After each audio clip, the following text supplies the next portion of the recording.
Dans l'heure qui vient, 3 histoires paranormales vont être soumises à une analyse scientifique rigoureuse.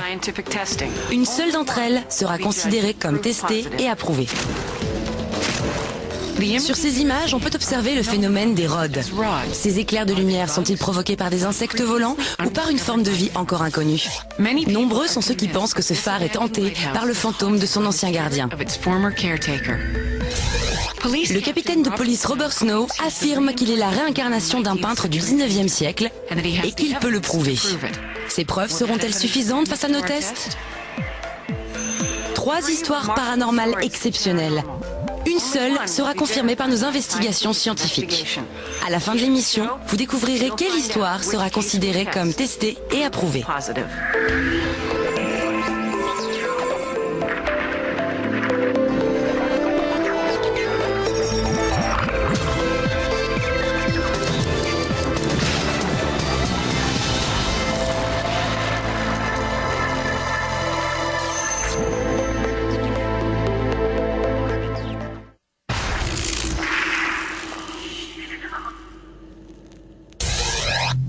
On les appelle les rods.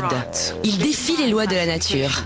Ils ne sont pas visibles par tout le monde, mais ceux qui en ont été témoins sont persuadés que les rods sont une forme de vie inconnue. Les preuves? Des dizaines de cassettes vidéo venant des 4 coins du monde.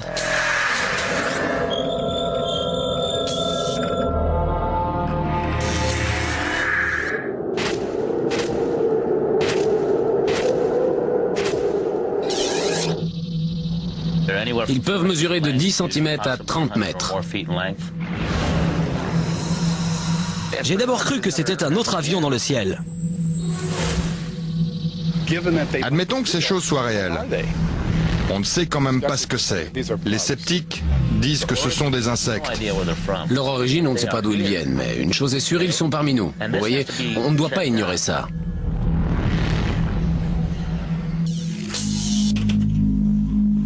José Escamilla est le premier à avoir fourni des preuves documentées de l'existence des rods. Les sceptiques s'en sont donnés à cœur joie. Ils ont dit que j'étais un pro de la palette graphique. Leur première réaction, ça a été de m'accuser d'avoir tout truqué par ordinateur. Mais ce n'est pas vrai. Ces choses, ce sont assurément des formes de vie. Reste à déterminer quelle vie. C'est José Escamilla qui a donné à ces formes volantes le nom de Rod. Son obsession à définir ces créatures étranges l'a mené dans l'un des endroits les plus reculés de la planète. Le gouffre des Swallows au Mexique. Le gouffre des Swallows a commencé à m'intéresser en 1995. Je regardais une cassette vidéo de chute libre, j'admirais les cascadeurs qui s'élançaient dans le gouffre, quand soudain j'ai vu ces éclairs de lumière traverser l'image de tous les côtés. C'était des rods. J'ai donc contacté les gens qui avaient tourné la vidéo et c'est devenu une évidence. Il y avait bien des rods dans le coin.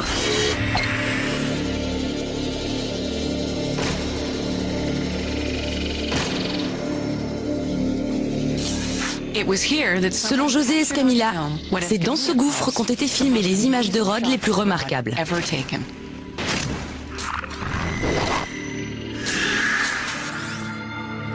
Le caméraman se tenait ici et le rod apparaît juste à la droite de son épaule.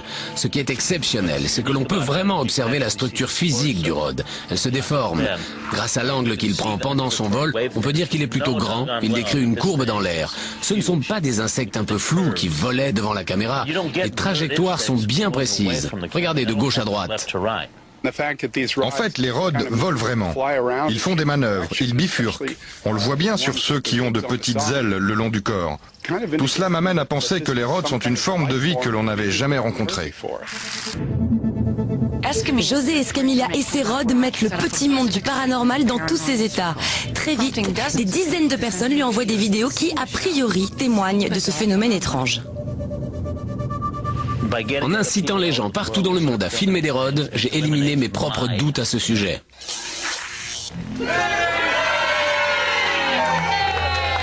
Une des vidéos les plus récentes vient de chez Sirena Addison, une habitante de Pasadena en Californie. C'était une belle journée ensoleillée à Pasadena.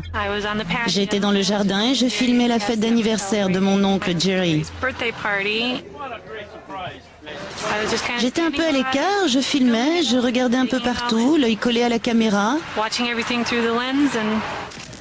Mais je n'ai rien remarqué de spécial.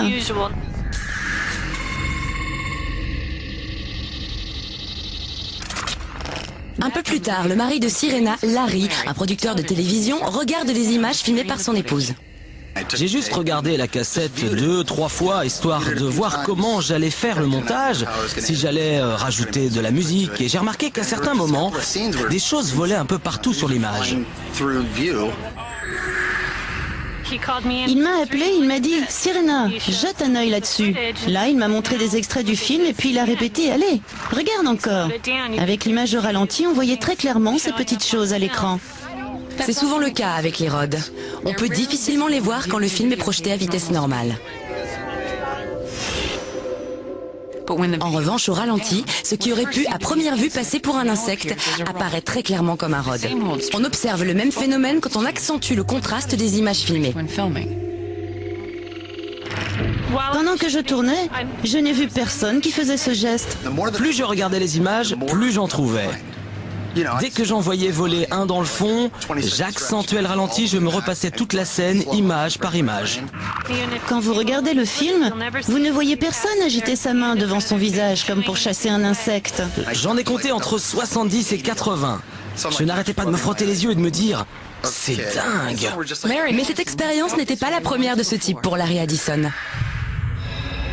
Un an auparavant, alors qu'il filmait un ami participant à un meeting aérien, l'avion de mon ami était en descente, dans l'axe de la caméra. Je le prenais en gros plan quand tout à coup j'ai vu quelque chose passer juste derrière lui. Je n'avais aucune idée de ce que ça pouvait être. Ce n'est que plus tard, en visionnant la cassette, que Larry s'intéresse à cet étrange objet. J'ai d'abord cru que c'était un autre avion dans le ciel. Mais pendant un meeting aérien, au moment des démonstrations, l'espace aérien est fermé aux autres avions. Donc à ce moment-là, on n'est rien censé voir d'autre dans l'air. Malgré la différence de dimension, Larry Addison commence à penser que ces objets volants filmés d'abord par lui-même, puis par son épouse, ne sont qu'un seul et même phénomène.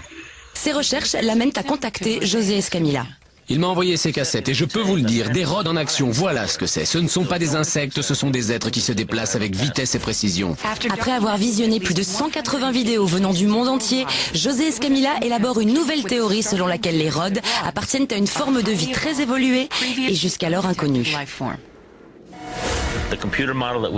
Sur ces images de synthèse, vous pouvez voir comment les rods peuvent se mouvoir dans l'air. Ils ont des sortes de petites membranes de chaque côté du corps, comme les calamars. Sous un certain angle, à la lumière du jour, on dirait que ce sont de petites ailes. On a toujours pensé qu'ils les utilisaient comme pour nager dans l'air. Et c'est vraiment ça, ils ne volent pas, ils nagent. Ces objets dans le ciel, ils effectuent des manœuvres inédites. J'ai été très impressionné par ces méthodes scientifiques. D'après ce que j'ai vu, il a éliminé toutes les autres explications possibles, les insectes ou les oiseaux.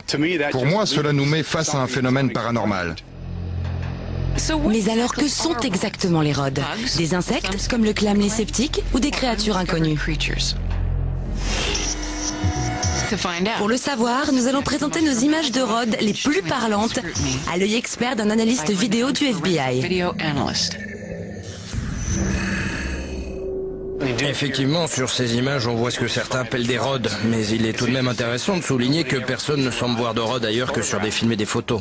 Les conclusions de notre expert mettront peut-être un point final et scientifique à la controverse. On ne sait pas d'où ils viennent, on ne sait pas ce qu'ils font là, mais ils sont parmi nous. Mais ces mystérieux rods s'avéreront peut-être bien réels, testés et approuvés. Il n'y a rien de plus normal que de voir une lumière briller en haut d'un phare. Mais le phare de Presqu'île, dans le Michigan, est désaffecté depuis des années. On l'appelle le phare fantôme et toutes les images que vous allez voir sont bel et bien réelles.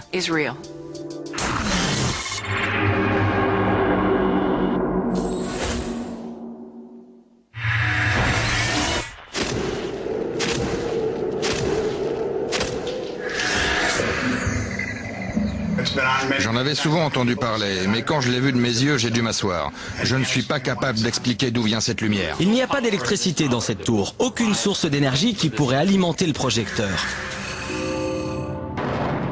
La lentille est là, elle n'est pas raccordée, donc il n'y a qu'un reflet qui pourrait être à l'origine de cette lumière. Ou alors une force surnaturelle. la force de l'esprit d'un mort revenant de l'au-delà.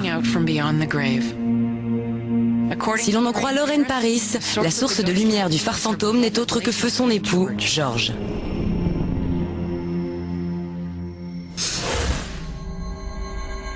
Il pourrait être n'importe où. George pourrait être n'importe où dans ce phare. Beaucoup de gens ont dit qu'ils l'avaient vu. On raconte que George était un homme gentil et qu'il est donc revenu de l'au-delà plein de bonnes intentions. Mais il fait des choses étonnantes comme rallumer le phare.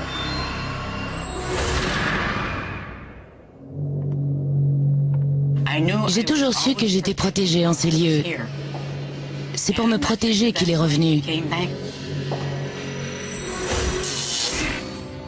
Au cours de leurs 36 années de mariage, Lorraine et George avaient pris l'habitude de s'installer tous les étés dans la petite maison qui jouxte le phare. Tout naturellement, George est devenu le gardien des lieux. George adorait ce phare. Son but dans la vie, c'était juste de rester ici. On en profitait tous les deux. On était tout le temps ensemble. Électricien de formation, George a aidé les gardes-côtes à mettre hors service le système électrique du phare en 1979. C'est vrai que les gardes-côtes ont fermé la plupart des phares, mais je suis sûr que George continue à maintenir cette lumière pour nous. En janvier 1992, George décède brutalement d'une attaque cardiaque. Quelques mois plus tard, Lorraine voit la lumière fantôme pour la première fois. Depuis, des centaines d'autres personnes ont été témoins du phénomène. Mon mari et moi, on a filmé le phare fantôme en 1993. On ne sait toujours pas ce que ça pouvait bien être. Mais je peux vous dire que ça faisait tout drôle d'avoir ça sur une cassette et de la montrer aux autres.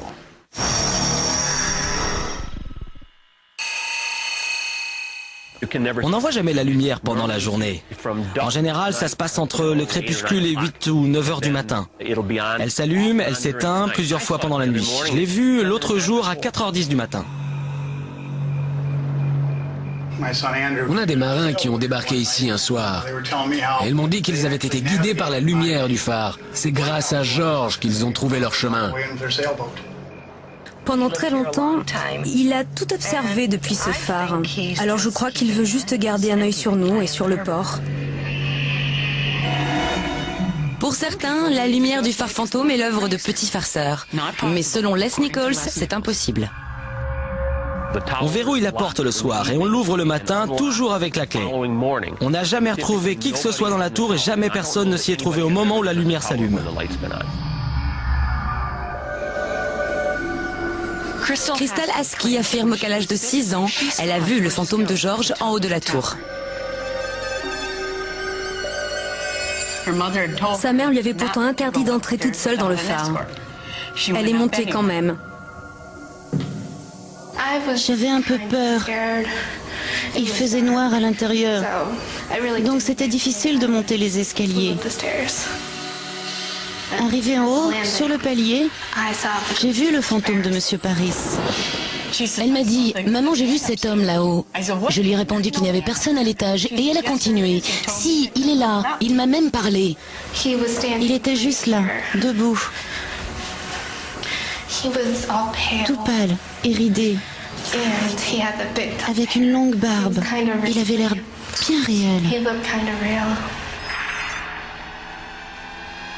Il y a bien quelque chose qui rallume ce phare, et ce n'est pas de l'électricité. Notre équipe a demandé à Al Rosenthal, un physicien spécialiste de l'optique, de se rendre au phare de Presqu'île avec tout son matériel afin de mener sa propre enquête. C'est la première fois que nous venons ici. Nous n'avons jamais vu cette fameuse lumière. Certains nous disent qu'elle apparaît tous les soirs, d'autres affirment que c'est beaucoup plus rare. C'est ça, on descend. Voilà, c'est la distance que je voulais. Al va se servir d'un polariseur optique qui va déterminer si la lumière est provoquée ou non par un reflet. Le spectroscope lui permettra d'identifier le type de lumière et enfin, ce quadrant nautique sophistiqué localisera avec précision le point de départ de la lumière. Vas-y, descends encore, c'est bon. En fait, on cherche à se focaliser très exactement sur la lentille du phare. Quand la lumière s'allumera, quelle que soit cette lumière, il faudra qu'on puisse l'observer à travers cet instrument. Ensuite, on mettra en marche le laser. Il enverra un rayon dans la direction de la source de lumière. Je n'aurai plus qu'à grimper en haut du phare pour voir ce vers quoi le laser pointera. Ça nous mènera tout droit à l'endroit où la lumière est générée. J'ai passé la journée à essayer de comprendre comment la lumière peut bien entrer et sortir de la lentille du phare. C'est là-dessus que je me concentre pour le moment. Alors que le soleil se couche, comme tant de nuits auparavant, le phare s'illumine. Je vois un rayonnement très brillant qui vient de juste en dessous de la lentille. Quelle est la prochaine étape? Le mieux, c'est que je grimpe directement là-haut pour voir ce qui s'y passe.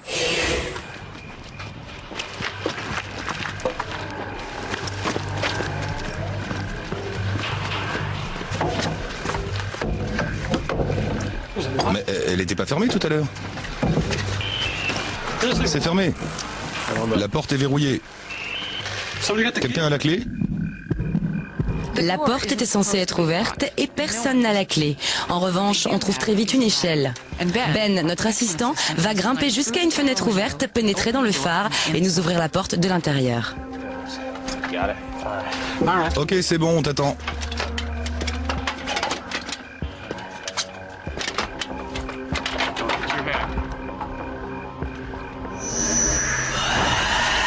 Oh la vache! Qu'est-ce qu'il y a? J'ai vu quelqu'un là-dedans, ok? Il est où? Ben dit qu'il a senti quelque chose, vu une ombre. Il a paniqué, il a vite ouvert la porte et s'est précipité dehors. Je descendais les escaliers pour aller leur ouvrir la porte et je ne sais pas pourquoi, j'ai jeté un œil dans ce coin, là. Il y avait une ombre toute noire. Là, mes cheveux se sont dressés sur ma tête. Je pense que c'était une forme humaine, mais je ne suis pas vraiment sûr. En fait, j'ai eu une trouille bleue. Absolument pas découragé par cette mésaventure, Al grimpe en haut du phare.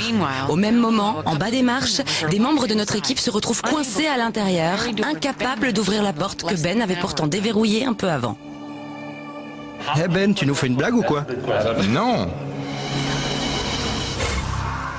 Al Rosenthal parviendra-t-il à percer le mystère du phare fantôme? Vous découvrirez les résultats de ses investigations à la fin de l'émission, ainsi qu'un rebondissement totalement inattendu. Impossible de vous dire comment cette serrure a été forcée. Un être humain tout seul, il ne peut pas casser une telle installation. Voici la cassette audio d'une séance d'hypnose régressive. Cette bande renferme peut-être des preuves de l'existence de la réincarnation. Sur cette cassette, on peut entendre 28 faits, 28 détails de la vie d'un homme, qui pourraient bien nous mener à la vie antérieure d'un autre homme.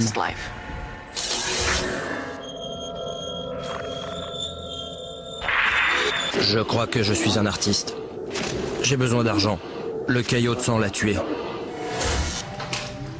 Voici Robert Snow, capitaine de la section criminelle de la police d'Indianapolis. En service depuis 35 ans, Robert est le prototype du bon flic. Très pragmatique, les pieds sur terre et imperméable au paranormal. Le paranormal, pour moi, c'était ces trucs qu'on voit à la télé, dans des séries comme X-Files, dans les films, mais pas dans la vraie vie.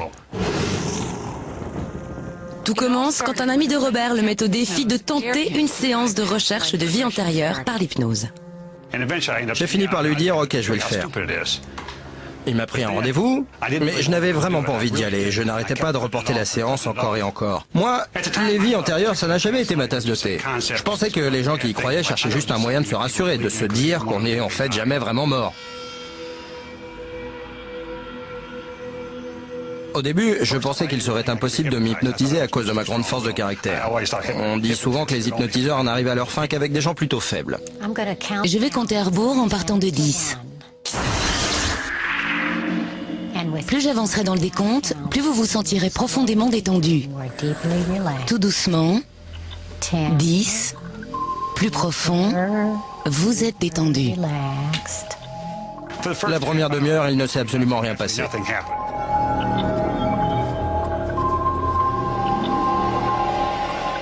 Et soudain, Robert Snow a commencé à parler. Il y a un gant sur le sol. Je vois une petite valise. Il décrivait des événements et je n'arrivais pas à y croire. C'était tellement précis.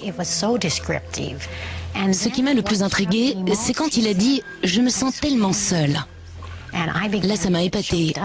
Pour moi, ce n'était pas le genre d'homme à exposer ses émotions. J'ai vu plusieurs scènes et je me suis retrouvé dans un atelier d'artiste. Je me suis vu en train de peindre le portrait d'une femme bossue. La séance se prolonge pendant un peu moins d'1 heure, mais Robert ne réussit pas à retrouver le nom de l'artiste peintre. Après ma première séance d'hypnose régressive avec le Dr Griffiths, j'étais vraiment perdu. Ce que j'avais vu, c'était incroyablement vivant, tellement réel. Et je ne savais pas trop quoi faire de tout ça. Robert est passé très vite de la confusion à l'obsession. Ça a commencé à m'énerver, à m'agacer pour de bon. Ça tournait à l'obsession, et plus il y pensait, et plus ça me dérangeait, parce que c'était tellement à l'opposé de sa personnalité. Cette histoire le rongeait. Robert Snow prend enfin sa décision. J'ai décidé d'aller plus loin, de résoudre cette affaire et de découvrir d'où pouvaient bien venir ses souvenirs. J'avais gardé l'enregistrement sonore de ma séance d'hypnose, je l'ai réécouté et j'ai noté par écrit tout ce que j'avais raconté, pour pouvoir ensuite tout confirmer ou infirmer. Robert Snow a répertorié 28 faits, 28 indices, tous enregistrés sur la cassette. Le son est de très mauvaise qualité, mais en voici tout de même quelques extraits. On dirait que je suis un artiste. Cet endroit est rempli de tableaux. Je crois qu'elle ne peut pas avoir d'enfant. Je veux dire, nous n'avons pas d'enfant. Je commande un verre de vin. J'ai une canne. Je marche avec une canne. Je peins le portrait de quelqu'un. Je n'aime pas faire les portraits. J'ai besoin d'argent. Le docteur dit que le caillot de sang l'a tué.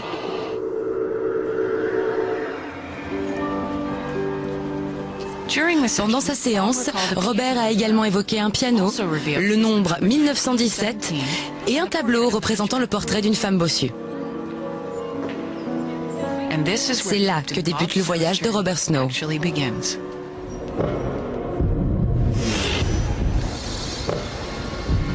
Il commence un véritable travail de fouille et s'il arrive à retrouver ce tableau, il découvrira alors le nom de l'artiste. Au début, je pensais que ça serait du gâteau. Je me disais, retrouver le portrait d'une bossue, ça ne doit pas être bien compliqué. J'étais persuadé que ce serait réglé en moins de 2 jours. En fait, ça m'a demandé un travail monstrueux. Des mois de recherche et toujours rien. Robert Snow était sur le point d'abandonner. C'était vraiment dur. J'y pensais en permanence. Une voix dans un coin de ma tête me répétait « Mais d'où est-ce que ça vient? D'où viennent toutes ces visions ?» J'ai dissuadé Robert d'en parler autour de lui, même à nos enfants. J'avais peur qu'ils pensent que leur père perdait la tête.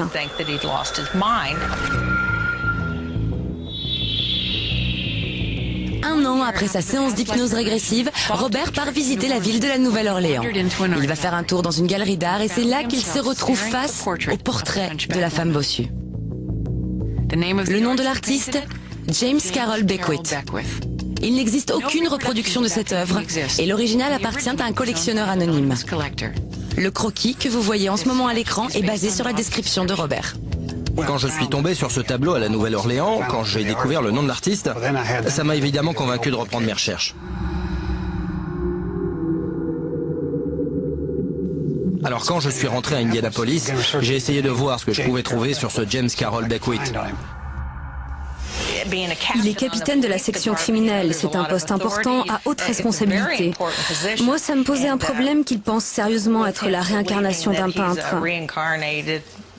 Et je me suis dit qu'au travail, ça allait être la même chose, que ses collègues de la police n'apprécieraient pas vraiment.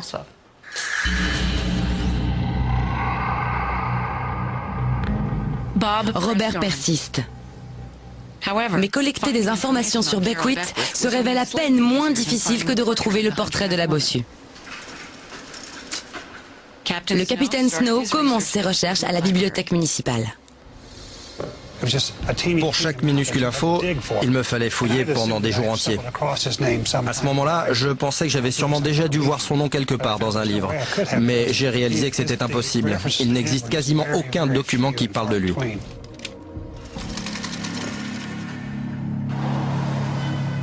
Le capitaine Snow ne baisse pas les bras. Ses recherches le conduisent à New York, à l'Institut national de design. Là, il découvre les carnets intimes de James Carroll Beckwith. En fait, Beckwith a tenu ses carnets toute sa vie, depuis son 19e anniversaire jusqu'à la veille de sa mort, à 65 ans. Les carnets intimes de Beckwith. 17 000 pages écrites à la main. Ah oui, ça fait beaucoup. Et Beckwith n'était pas vraiment doué pour la calligraphie, ce n'est pas très bien écrit, et il y a beaucoup de ratures. Moi j'étais angoissé, à chaque phrase je m'attendais à tomber sur un indice et j'avais peur d'en laisser passer un. Robert Snow obtient qu'on lui fasse une copie des carnets de Beckwith. Il passera 1 an à déchiffrer les 17 000 pages. Et au final, une découverte. Les carnets confirment chacun des 28 éléments de la cassette. Tout est là. Beckwith parle de sa femme Bertha et de leur tristesse de ne pas pouvoir avoir d'enfants. Bertha jouant du piano. Beckwith buvant du vin. Je commande un verre de vin. La canne de marche. Je marche avec une canne. La mort de la mère de Beckwith, une attaque provoquée par un caillot de sang. Le caillot de sang l'a tué. Beckwith écrit qu'il déteste peindre des portraits. Je n'aime pas faire les portraits. La dernière page du dernier carnet datait de 1917, la veille de la mort de Beckwith. Et enfin, les carnets font très clairement référence à la fameuse bossue. Robert Snow commence alors à croire en l'incroyable. Il est la réincarnation de James Carroll Beckwith. Jusqu'à la fin, j'ai tout fait pour essayer de me prouver que tout cela était faux et impossible. Mais pour moi, la preuve irréfutable, c'est le passage sur le caillot de sang. N'importe qui aurait pu savoir que Beckwith avait été décoré ou la date de sa mort. Mais comment aurais-je pu savoir que sa mère était morte des suites d'un caillot de sang? C'est vraiment cela qui m'a fait basculer de l'autre côté. Impossible d'avoir lu ça dans un bouquin il y a des années. Il m'a expliqué tout ce qu'il avait trouvé, mais je continuais à m'accrocher à l'idée qu'il devait y avoir une autre explication. Je ne pouvais pas me résoudre à dire « Ok, mon mari est la réincarnation d'un artiste peintre ». Les sceptiques ne la contrediraient pas. Beckwith n'était effectivement pas très connu, mais les recherches de Robert prouvent qu'en cherchant bien, il est possible de trouver des informations sur lui. De plus, quand on apprend que Robert Snow a déjà publié plusieurs ouvrages sur sa carrière dans la police et qu'il vient d'en sortir un sur son expérience de réincarnation, il y a de quoi douter. Robert est convaincu qu'il était James Carroll Beckwith dans une vie antérieure. Les gens pensent qu'il a fait ça uniquement pour vendre des livres, et c'est vrai que c'est un bon sujet pour un roman. Mais Robert n'est pas le genre d'homme qui montrait une histoire de toutes pièces juste pour écrire un livre. Même pour moi, ça a été dur d'accepter cette découverte. Pour pouvoir l'admettre, il faut se débarrasser de notre culture occidentale, qui ne prend pas la réincarnation au sérieux. C'est dur de voir les gens se moquer, rigoler tout bas en me traitant de fou. Moi aussi, j'étais comme ça avant, mais j'avais tort. Le capitaine de police Robert Snow est-il vraiment la réincarnation d'un peintre du 19e siècle? Les 28 fameux éléments concordants pourraient bien vous le faire admettre.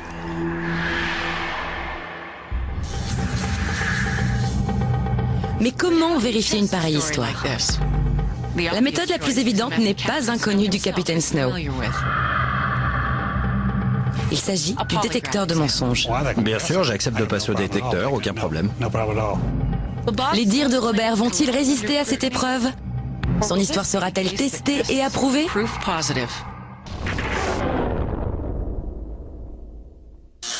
Dans quelques instants, vous allez découvrir les résultats de nos investigations. La réincarnation, les rods, forme de vie inconnue, et le mystérieux phare fantôme. Nous avons soumis ces 3 histoires à une analyse scientifique rigoureuse.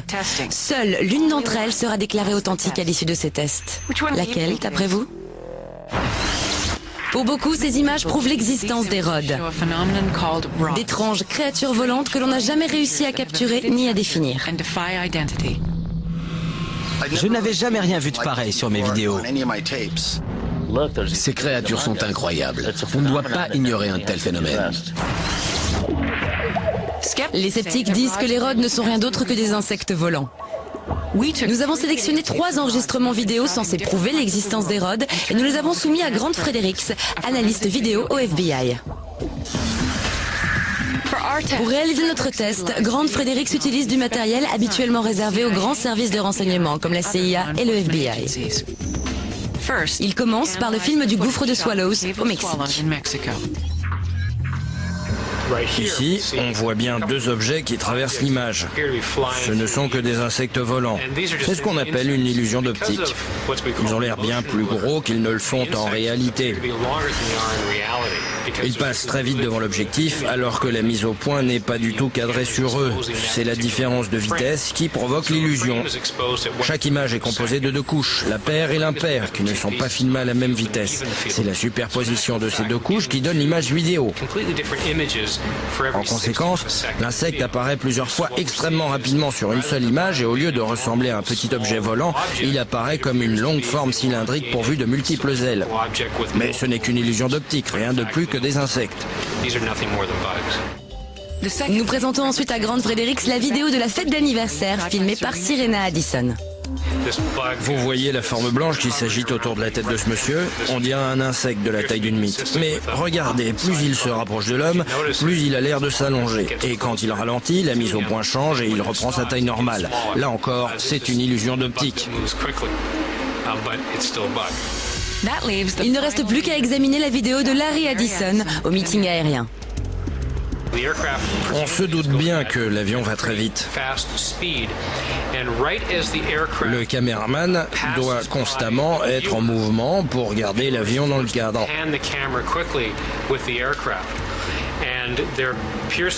On a l'impression qu'à ce moment précis, un objet passe derrière l'avion. Mais c'est juste l'effet combiné du mouvement et de la vitesse. Ce n'est pas cet objet qui bouge. C'est la caméra qui fait un mouvement rapide de gauche à droite pour suivre l'avion. Ce cas est similaire aux autres. Les rods ne sont que des insectes ou des objets déformés et allongés par la vidéo. Pour étayer et éclaircir sa thèse, Grant Fredericks nous montre des photos qu'il a prises lors d'un récent voyage en Angleterre. J'étais au milieu d'une nuée d'insectes. Ils étaient si gros que je me suis dit qu'il serait intéressant de les prendre en photo. Pour ce faire, j'ai changé la mise au point de mon appareil, j'ai augmenté la vitesse d'obturation de l'objectif, j'ai pris une photo de ces insectes et là, voilà nos fameux rods. Il est tout de même intéressant de souligner que personne ne semble voir de rods ailleurs que sur des films et des photos. Toutes les images que vous m'avez montrées ont une explication scientifique. Ces soi-disant rods ne sont rien de plus que des insectes.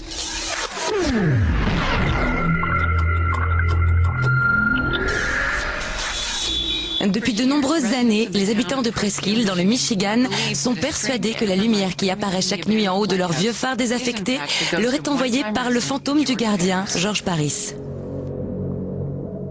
J'ai toujours su que j'étais protégée en ces lieux. C'est pour me protéger qu'il est revenu. C'est vrai que les gardes-côtes ont fermé la plupart des phares, mais je suis sûr que George continue à maintenir cette lumière pour nous. Pendant très longtemps, il a tout observé depuis ce phare. Alors je crois qu'il veut juste garder un œil sur nous et sur le port. L'équipe de l'épreuve de la science a demandé à Al Rosenthal, physicien optique, de mener l'enquête. Avec son épouse Judy, Al prépare une rigoureuse expérience scientifique. Mais dès l'apparition de la mystérieuse lumière, Al décide d'aller chercher la solution directement en haut du phare. Et il n'a besoin que d'un seul instrument, sa veste. Judy, tu as vu la lumière? Oui, on la voit. Et là? Oui. Et maintenant? La lumière vient de disparaître. Ça y est, c'est éteint. Oh, ça vient de se rallumer. Eh bien, je crois que l'on a découvert ce qui se passe ici. On a pris plusieurs angles. On a fait tout le tour du phare en bouchant les vitres une par une. Et à chaque fois que je bouchais une certaine fenêtre avec ma veste, la lumière disparaissait. Le lendemain matin, Al présente ses conclusions. C'est la lumière qui frappe là. C'est un reflet. En couvrant chacune de ces vitres tour à tour, On a forcément fini par déterminer laquelle projetait ce reflet. La lumière est éteinte là? Oui, elle est partie. Elle est éteinte, ok. Vu la trajectoire, ça ne peut être que les lumières du port, soit un reflet des lumières du port, soit un objet lui-même illuminé par ces lumières. C'est juste un reflet. L'analyse méticuleuse de Hall révèle que le phare fantôme n'est qu'une illusion. Absolument pas testé et approuvé. Mais l'histoire ne s'arrête pas là. Pendant le tournage, notre assistant Ben a vécu une expérience étrange. Oh la vache! Qu'est-ce qu'il y a? J'ai vu quelqu'un là-dedans, ok? Ben descendait ouvrir la porte du phare de l'intérieur quand il a senti une présence glacée. Je descendais les escaliers pour aller leur ouvrir la porte et je ne sais pas pourquoi, j'ai jeté un œil dans ce coin, là. Il y avait une ombre toute noire. Là, mes cheveux se sont dressés sur ma tête. Un peu plus tard, cette même porte est bloquée. Impossible de la déverrouiller. Qu'a-t-il bien pu se passer? Demandons l'avis d'un expert. Cette serrure a été forcée. Normalement, la structure est bien droite, comme ça. Et là, on voit bien que c'est cassé. Pour forcer une telle serrure, il faut une pression extrêmement importante. Milton démonte la serrure pour tenter d'en savoir plus. On voit l'intérieur de la serrure. Elle est vraiment très endommagée. Les tiges sont dans un sale état. Ça a pu être fait de l'intérieur ?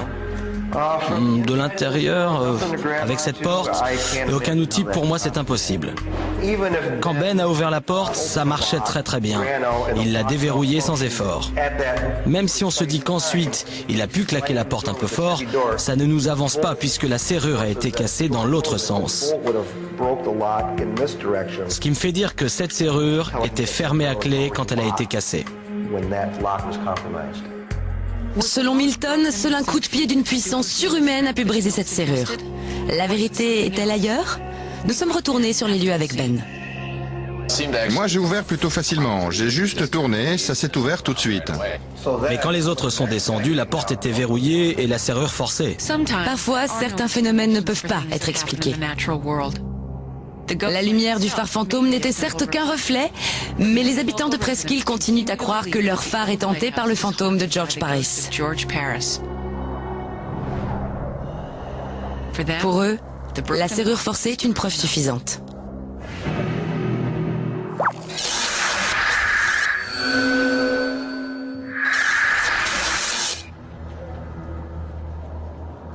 Le capitaine de police Robert Snow affirme qu'il est la réincarnation du peintre James Carroll Beckwith, mort en 1917. Lors d'une séance d'hypnose régressive, il a énoncé 28 détails de la vie du peintre. Une femme bossue dont Beckwith avait fait le portrait, un caillot de sang qui fut fatal à la mère de Beckwith, le fait que Beckwith n'aimait pas peindre des portraits. Après une année de recherche intense, Robert a réussi à vérifier chacun de ces 28 éléments. Je pensais que j'avais déjà sûrement dû voir son nom quelque part dans un livre, mais j'ai réalisé que c'était impossible.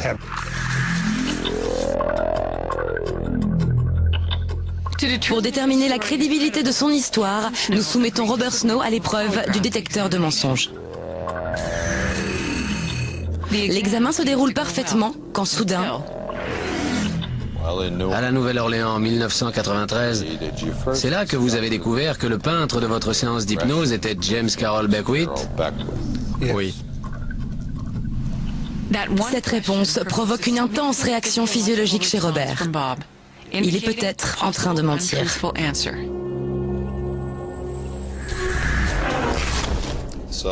On va regarder ensemble les résultats de votre test. Les résultats ne sont pas concluants. Le capitaine Snow a-t-il inventé toute cette histoire ou seulement une partie? Le détecteur de mensonges, c'est une méthode logique, reconnue. C'est vrai, mais on découvre bien vite que la réponse suspecte de Robert vient en fait de la formulation même de la question, quelque peu confuse. Peut-être. En regardant la structure de ma question, elle n'était pas forcément très claire. Une semaine plus tard, Robert passe à nouveau le même test, mais avec un autre expert. Nous cherchons à savoir si vous étiez déjà familier avec le nom de James Carroll Beckwith avant d'aller à la Nouvelle-Orléans. Acceptez-vous de répondre franchement à toutes mes questions? Oui. Avant votre dernière séance d'hypnose avec le docteur Griffith, aviez-vous déjà entendu parler de James Carroll Beckwith? Non. Cette histoire mise à part, vous souvenez-vous avoir déjà falsifié des informations dans le but de vendre plus de livres? Non. Avant votre voyage à la Nouvelle-Orléans en 1993, connaissiez-vous un peintre du nom de James Carroll Beckwith? Non. Au cours de votre séance d'hypnose, quand vous avez vu le nombre 1917 pour la première fois, saviez-vous ce qu'il représentait? Non. Le deuxième test est terminé. Les résultats seront-ils les mêmes que les précédents? À chacune de vos réponses, vous obtenez un score. En additionnant tout à la fin, on peut déterminer dans quelle catégorie vous vous trouvez, si vous avez dit la vérité, si vous avez menti, si le test est concluant ou pas. Les résultats de votre passage au détecteur de mensonges, plus 10, plus 5, plus 7. La valeur la plus basse pour la vérité, c'est plus 4. Dans ce test, toutes les réponses qui sont au-dessus de plus 4 sont considérées comme vraies. La conclusion générale est donc que vous n'avez pas menti en répondant aux questions. C'est sûr à 95%. Le concept même de réincarnation est très controversé. Ce n'est pas une croyance occidentale traditionnelle. Je savais qu'en parlant, je m'exposais au scepticisme des gens. C'est bien de pouvoir prouver que non, je ne suis pas un menteur. C'est prouvé, je dis la vérité. Robert Snow est-il la réincarnation du peintre James Carroll Beckwith? Vous avez sûrement votre propre idée sur la question, mais les résultats du détecteur de mensonges rejoignent les 28 éléments collectés par Robert pendant sa séance d'hypnose. Tout cela rend les arguments de Robert difficiles à réfuter, et jusqu'à preuve du contraire, cette histoire est bel et bien testée et approuvée.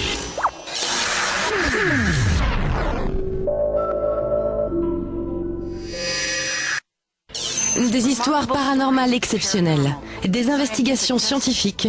Je suis Amanda Tapping et je vous donne rendez-vous pour le prochain numéro de l'épreuve de la science.